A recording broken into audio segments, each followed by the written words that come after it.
Are the directors of the films in the building? I know Evan Rivera Lee's in the building. It's on. It's on. Oh, They can hear you on the live stream. right here. Okay. This this is It's on. for the live stream. Okay, got you, got you. So can we get Evan? Can we get Jesse. Jesse?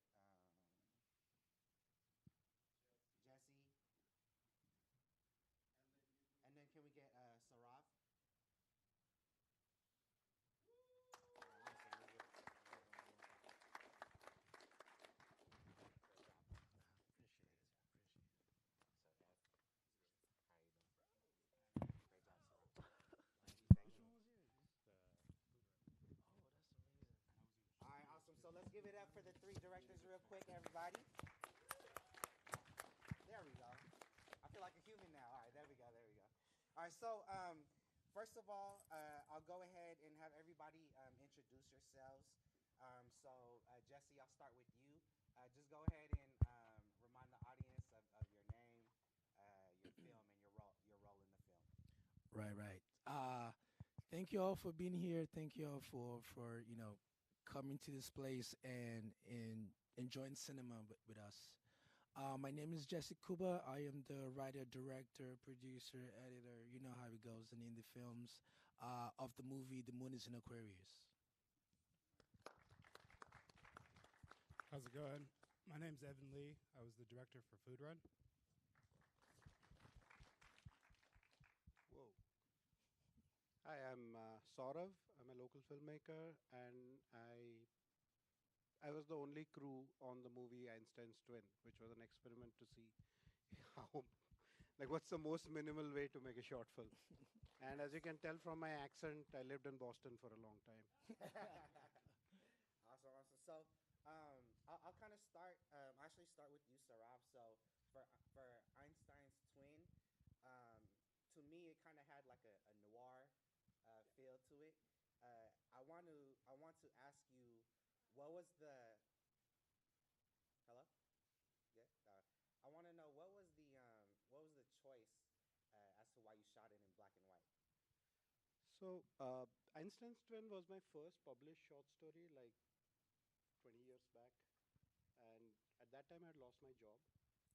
So I decided to, like, and I was applying for jobs, and this was like right when all the layoffs were going off. I used to work in tech.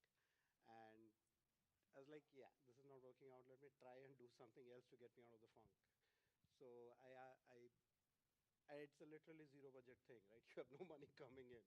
So it's not like, no budget. It's actually zero budget. We spent no money on that film. So I got two actors and I took that short story, I broke it down. And one of the things about low budget or no budget filmmaking is you got to make your constraints look like artistic choices. It's my favorite line. So I had to use a lot of stock footage. So to match them rather than try and match the color, we just embraced the fact that we'd shoot it in black and white. And there was no crew. It was just me calling the actors, hey, today weather is nice. Let's go to the Bay Bridge. I want to shoot some shots of you, like, doing the breakup scene. Or today the weather is like, it's not raining today. Let's go to Pier 39. I want to get shots of you. Here is like $5 each. Go buy popcorn. But stand near the carousel where the light is. And don't worry about where I am.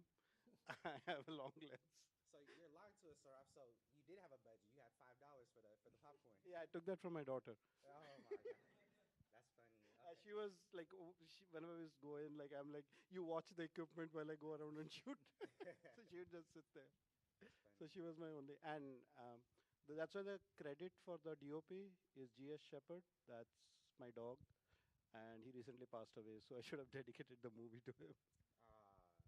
Uh, I think Jordan Peele said the same thing when he shot um, Get Out. How everything that was a restraint he turned into a creative choice, and so I think. Do you guys think he did a great job doing that with that film? Absolutely. Awesome. So, Evan Rivera Lee, I know you from being behind the camera, doing tons of work with you as a DP. I was excited to see your directorial debut with Food Run, right? So, give it up for Evan's directorial debut.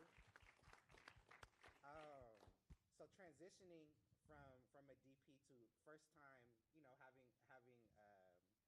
reigns as a director. What was the funnest part about directing Food Run to you? I would say getting to work with great people and having an awesome crew, and just seeing how everything was going to come together. Like, this is the first thing I've got to shoot with guns and stuff like that, and having an armor. So just being able to do stuff like that is amazing, and just like having producers that allowed me to do stuff like that, it's pretty awesome. Awesome. And also, just one more question is you did mention it was your first time working with armor and everything. So for people who weren't part of that process, because you guys don't know, myself, Priscilla, Michaela, we have some producers in the building and people from the crew and cast from Food Run. Um, that there was a lot of guerrilla filmmaking that we had to do for that robbery scene. So for the movie lover or the average film goer that saw Food Run, can you explain what that process was like to use those guns, to use Yeah, the so restaurant, etc.? Vallejo. Okay, can you help me? Just use it. We hear it. You hear it? It's not in the room. Got you, but they hear us.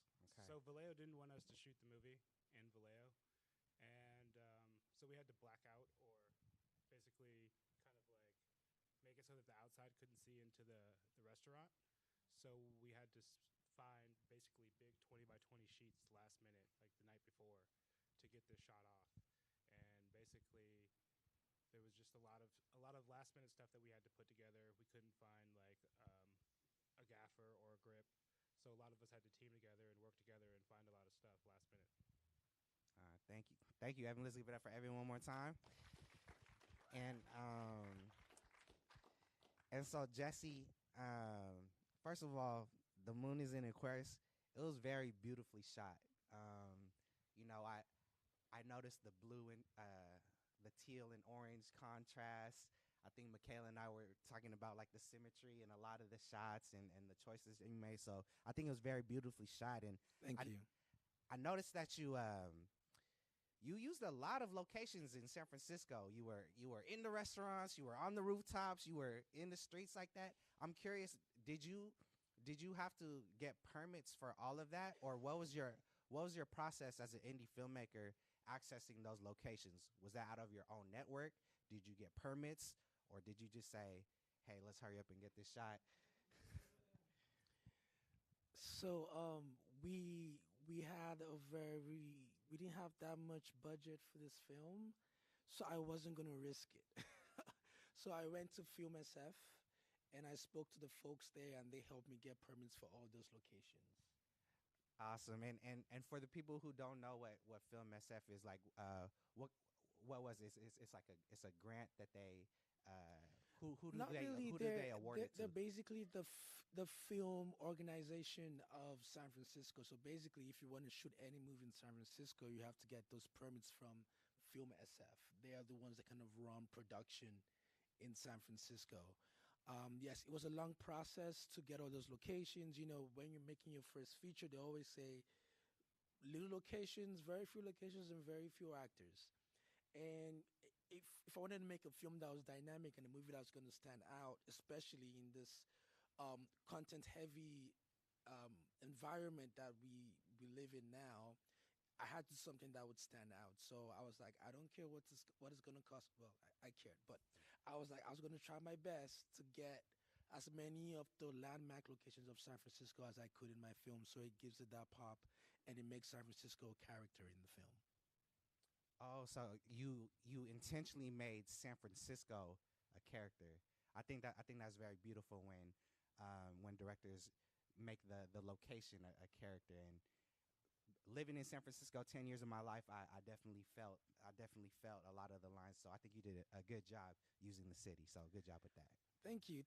I mean, I want to shout out my crew, of course, because all those multiple locations, you couldn't do it. I couldn't do it by myself. We have a bunch of people here talking about cinematography. Dex is here.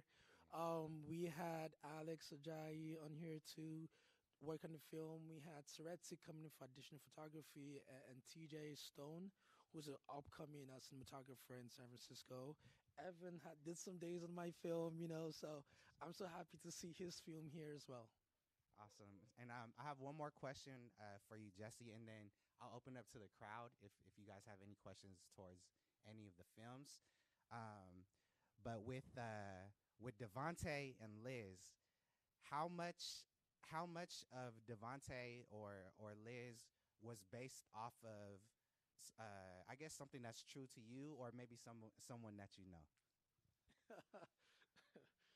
um, I did go on a date with a devil worshiper. That was real. That happened. I did not get baptized the next day, but I wish I did. Um, so it's drawing from life and experience. Not everything in the film actually happened, but there's some stories in there that are based on what my friends have told me, or people I have met, or things I've witnessed happen. You know, in the living in the Bay. You know, that's why I feel like the Bay had to be a character in the film because I'm drawing from the experience of living in the Bay. So to do that and out at the Bay in the film and make it a part of the skeleton, part of the foundation of the film would have been wrong. Awesome, awesome, man. I can't stress enough. I mean, Tony has made it an ongoing theme, and thank God that Film SF gave you the money to shoot it because like I said, Oh, no money. I paid them. Oh, you did. Oh, I okay, paid 'em. Okay, I they gave paid you the 'em. permits. They gave you the They permits. give me the Yeah, yeah. permits. Permits are not free, brothers and sisters. You have Right, to right. go to, if you want to shoot on the street, you have to go to all the stores that are operate on that street that you'll be, affecting their business. You need to get, you need to sign a waiver and give you permission to shoot there. So it's a whole thing. But Film myself were very patient, and they worked with me to make sure that I got it all done right. Right. So it wasn't a monetary grant that they gave you, but I think Priscilla, who's in the building, the first time her and I worked together, unfortunately, we didn't go through that permit process that you did with Film SF, and our project actually made Channel 7 News because 20 SFPD SWAT members shut down the production. So my point, fast forwarding to the point, is if you guys want to see more films like Jesse's film, The Moon is in Aquarius, like Food Run, like Einstein's Twin, and you want us to continue, please go to your phones, go to bravemaker.com/donate, or you can go be a monthly member. It could be $1 a month. It could be $5 a month. It could be $20 a month. You know, that's like a few Starbucks a week or so. But just so that I think you had a great. It was beautifully shot, and so that directors like the ones that you see here. This is the Bay Area block. Let's give it for the Bay Area one time. If you want to see more Bay Area film producers and directors, please make sure text 44321. Text the word BraveMaker. So again, that's 44321. Text the word BraveMaker, and so you can see more content from the Jessies, the Evans, and the Sarabs in this world. Okay, and I'm gonna go ahead and open it up to the audience. 2 minutes, or you got a question? Does he, BraveMaker crew? Does he need a mic, or was it good? I'll give him a mic. All right, let's give it up for Devin. Got you. Thank you. All right, so Devin, what's your question?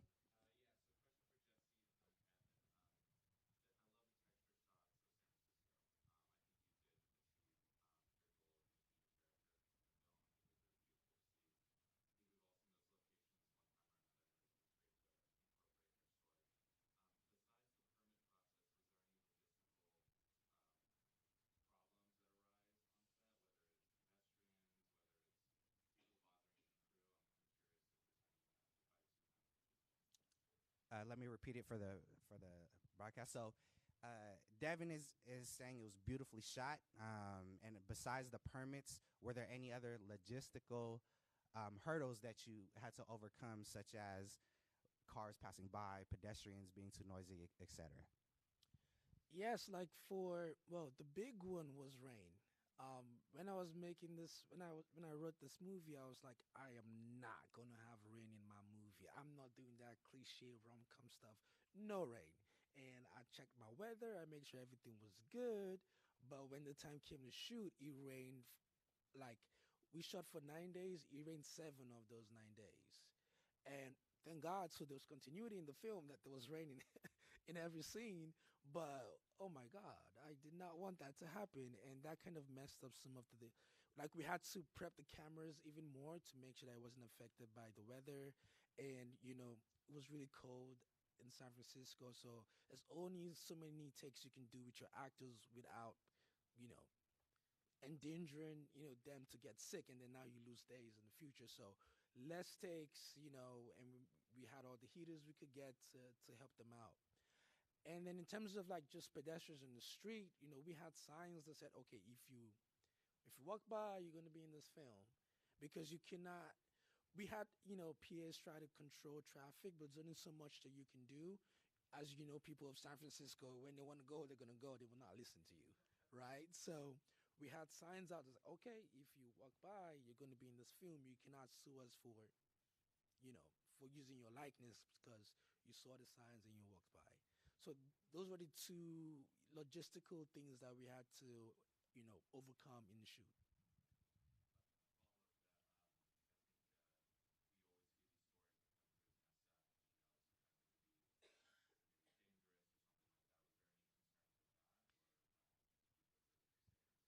So Devin's question is concerning the safety and danger hazards of San Francisco film crews, the stigma of getting robbed, the stigma of running into trouble like that. Did you run into any of that, Jesse?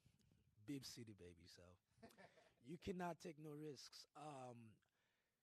When I set out to do this film, like I decided from the beginning I was going to do it right. I wasn't going to cut corners because I believe in karma. I believe that the universe can come back at you. So I make sure I checked every box. We had security on set. Around the equipments, around our office or stations where we set up and things of that nature. Like this film was expensive. It really was, and the reason was because I really wanted to do it right. We had security every day that we shot. We made sure that the crew was safe and the cast was safe, and we created an environment that made it easy for actors to work and give their best performances. Evan, you got some answers for this question? Yeah, I know, Evan. If you want to share, I know it didn't happen in Food Run, but just for the future filmmakers out there who want to shoot and bring a crew somewhere, do you want to share the story of what happened in a previous situation? Or? Nothing really happened bad on Food Run. I would say the second day, I kind of forgot my keys to the place we were shooting at, so we had to like run around for an hour and lost an hour because of me. So other than that, it went pretty smoothly. It was just we didn't have a budget for this whole film, so we all shot it for free, and everybody like donated their time. So it was pretty awesome, and I wanted to thank everybody for helping us out on this film and getting to where we got to go. Yeah. So if you volunteered your art and your gift to Food Run out of the love, knowing that the producers didn't have a budget, can you please just raise your hand? I know we're deep in here. Can you like raise your hand, stand up real quick? People who just donated their time and love of the art. So thank you guys. Thank you guys. Thank you guys. And you had a question, right? What's your first name? What's your first name? Sunny. Hey, Sunny. Hey, this is for Mr. Kuba. At what point did you write the film? Yes, I did. So at what point did you know that you were going to have this twist that he kind of stalked her a little bit, or that there was this whole backstory and they hadn't actually met for the first time? Like, was that something that you thought of early on in the process, or was that something that you came to later? And how did you get there? So Sunny's question is, at what point did you know that Devon? Well, let's not let the people know who haven't seen the film that there's a twist, but something gotcha, happens. gotcha. You can say something. Right. I So already said so twist. Sunny said that there's something happens. Something happens. Something happens in the film Yes. that takes a turn for the two main characters. Her question is, did you know you were going to do that early on during the writing process, or did it come later? Is that correct, Sunny? Okay.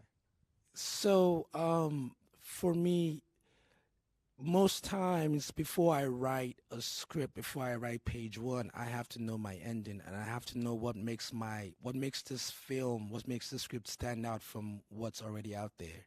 And if you watch most walk and talk rom-coms, Medicine for Melancholy, the Before trilogy, and on and on and on. What I noticed watching those movies is that, they talking, it's all good until the end when it's at the end of the movie and it's like, I don't want you to go, stay. I don't want you to go, stay. And I was like, okay, well, I can't do that because that's been done. And since I have, my mind is an interesting place, I was like, okay, what can I put into this film that will give it a different, that makes it stand out from the other films in this genre? And it was giving it a dark twist. Um, the so basically, once I figured out the twist, was when I started to write the script. I have to know how the film is gonna end before I start it, basically. But if I didn't have that twist, I would never have made this film because I've had the idea for a while. But I was like, there's nothing special that I'm doing. There's no point making this film because you could watch what's already out there and you know, this would just be an extra fluff into the genre. But once I thought, okay, I could give it something new, I was like, all right, let's do this. Let's make this movie. Awesome. So again, if you're a screenwriter, sometimes just begin with that end in the middle, and then sometimes you could just fit the puzzle pieces later on. Do we have any other questions? Oh, here we go. Yes, what's your first name? Roxana. Hey, Roxana, what's your question?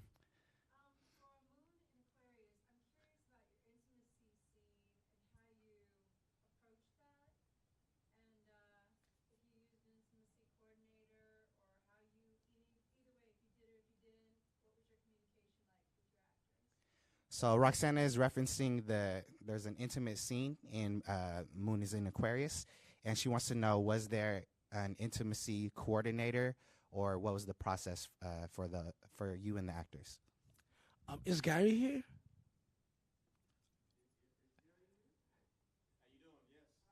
Please, Gary, come down, come down, come down. We have one of the actors here. Please. Um, Let's give it up for Gary, everybody. please.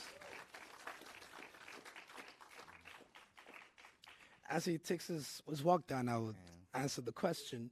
Um, so about the intimate scene that we had in the film, we had an intimacy coordinator. Like I said, I was not gonna cut any corners with this film. If I was gonna do it, I was gonna do it right. So we got an intimacy coordinator. We tried to schedule some rehearsals. Yeah. That did not work out. And tried. so on our biggest day, the day we shot the house party scenes, and every scene in that house was 14 pages for one day shoot, and we had like 8, 9 scenes that day. So finally, we were able to get the intimacy coordinator to show up on that day, and basically, I was like, actors, coordinator, actors. Now, go into a room, and whatever y'all feel comfortable doing, come out and let me know. You can add to that. So I mean, basically, he threw me and Destiny into a room with this coordinator. We kind of coordinated this idea about how to create more of a steamier scene that could be really open-ended and look like a lot, or it could look like just the basic kind of more thing of what it was. But at the end of the day, me and Destiny, we That's we the lead kinda actress, decided- Destiny. yes, the actress, and we also just kind of decided, what zones we were comfortable with, what kind of touch we were comfortable with, and kind of at the end of the day, we kind of decided that was kind of how we were going to do it, and it came out, as you've seen, I guess, pretty safe and Pretty everybody steamy? kinda, Yeah, okay. I feel like it worked. I felt like it worked. I don't know. Yeah, go ahead, Roxana.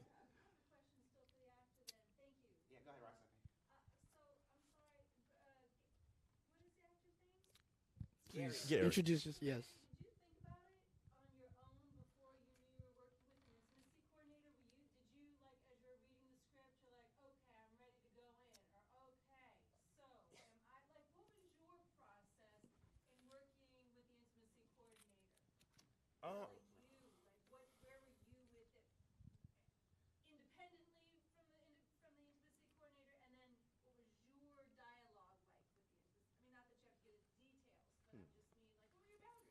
So Roxana's question to Gary is, what were your boundaries during the process of learning from the intimacy coordinator? Pretty much, I came in with an idea. Destiny kind of had some ideas as well. Pretty much, we collaborated before we kind of met with the intimacy coordinator, and kind of just like, this is kind of where the story we wanted to tell with it, and these are the things or the movements we wanted to use to elevate the scene. And so we kind of went from there, and then kind of got with the intimacy coordinator.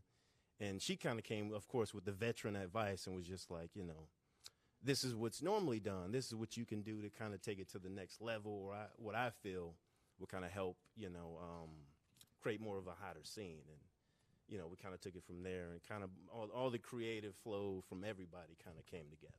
I want to add that, when the intimacy coordinator showed up, I brought the actors to the bathroom, and I said, okay, I want it to go from walking in to the sink and to the wall.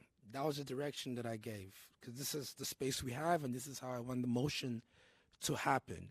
And then, like he said, they went in and then said, okay, this is what I'm comfortable with, over here. This is what I'm comfortable doing on the wall.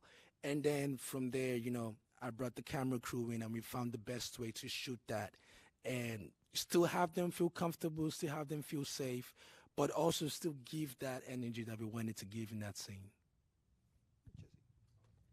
So it's surprising how much of this is very similar to how you would choreograph an action scene. Like, it's almost like the most tender action scene ever. Like, you go through the same processes when you work with a stunt coordinator or an action choreographer as a director. If your background is in stunts, you just tell them what you want, and they block it out, and they work with the actors and the performers. Yeah, it's a dance, basically. It's choreographed. Yes, so it's a dance, a delicate dance, not the regular dance. But again, for me, the number one goal is to have your actors feel safe and secure, because if they're not, they cannot give their best performance. So whatever you can do as a director to get your actors to a position or to a state where they feel comfortable and ready to go to work, that's what you should do. Great question, Roxana. I know we heard from Heather earlier on the industry panel, who is a intimacy coordinator. So I think it's refreshing, and it's empowering for the actors and the actresses to know, like, hey, I can this is my boundary, this is what I'm comfortable with. So I'm glad that's part of the industry now. So do we have any other questions before we're gonna have some fun on the red carpet right after this? But is there any other questions for any of the filmmakers on stage? Going once, Roxana. So last question from Roxana, and then I'll let you guys know what's coming up next at 9:30. But go ahead, Roxana. How long were your days? Okay, so Roxana's question is, how long are your days? We'll start with Sarav. We'll go to Evan, and then Jesse. The cafe scene, that was one day, 3 hours, just, again, going to a place in Lafayette on a Sunday afternoon, which I knew because I drink coffee there, so I knew the light. And since it was just me, we shot that. The others were a couple of hours for 3-4 days, because there are 3 different shots there. There was one day that I wanted to do, which again, it rained, San Francisco weather. So I wanted to go to the airport and actually shoot Karthik, the lead actor, coming out. And I had these ideas about him. I wanted some wide shots of him walking one way or standing while the conveyor moved the other way, get those shots of isolation. And then I wanted it to end with him going back to the airport, like the shot of the plane flying off. Yeah. Well, the shots you don't get, you take care of it in post. So you either leave them out in the edit, or you edit in a way that it feels like a natural choice that you didn't go for that. Exactly. So we shot this in 2 days. The first day, I believe it was a 10-hour day. And then the second day, we went a little bit over because we were an hour late. And then we had to change some stuff at the end of the day to the locations that we shot.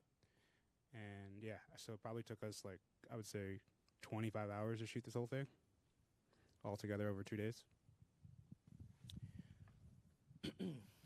So we had 9 days to shoot the whole film, and I'm very proud of this. Of our 9 days, we only went over once. We had 12-hour days, and the day that we were shooting in the house, the day we shot 14 pages, obviously is the day you would go over, and we went over 1 hour. So the longest day was 13 hours of shoot. Again, I have to say it's because of the actors. We did a lot of rehearsal, and so we didn't need, we never did more than 6 takes on anything. Mostly we did 3, 4 takes and we moved on to the next shot. So again, for directors out there, rehearsing is very important because you save time on set. Go ahead. So a lot of the shots outside, you're using practicals from like the lights wrapped around the trees. So how much recce did you do about where you need additional lighting versus just minimal lighting? So most of those scenes we had lighting off to the side, somewhere here or there. To again, we're shooting black skin, and so you're not just gonna go out there and freestyle that because shooting at night is not gonna work for you. So we had a great gaffer on the film who we did a lot of planning to make sure that we had whatever that we needed And it shows. to get the. The Thank you. DP did a great job on Thank the you. lighting. It's ethereal. I have to give it up to my my DPs and my gaffers. I don't know nothing about lights. I got to tell you that I could not figure it out. But again, when you're making films, what you don't know, you hire the best person that you can find, so that weakness, becomes a strength in your film. No, I agree. It was beautifully shot. So shout out to Evan. You did some work on that. No, Dex. Oh, Dex. Oh, my Dex bad. did Yeah, some so work in that. Dex Dex, Bryden in the Alex house. Achayi. Dex Bryden and AJ. AJ worked on this, and Soretzi as well. I don't know if you know Soretzi. They did their but thing. It's beautifully shot. So. Yeah. Last question from Devin, and we're gonna have some fun on the red carpet. What's up, Devin?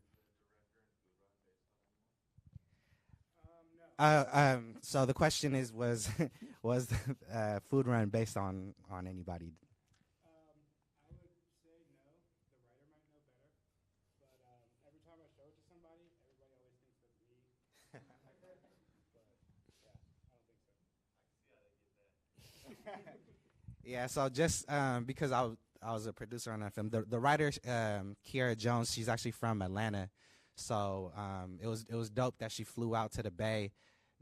She had a little cameo as well, so that's why Evan doesn't know and is getting mistaken for the main character to all his friends that he shows the movie. But Sorry, one thing I want to say, if there's any actors out there that has a question for Thespian, here's a chance if there's any actors out there that wants to know about process.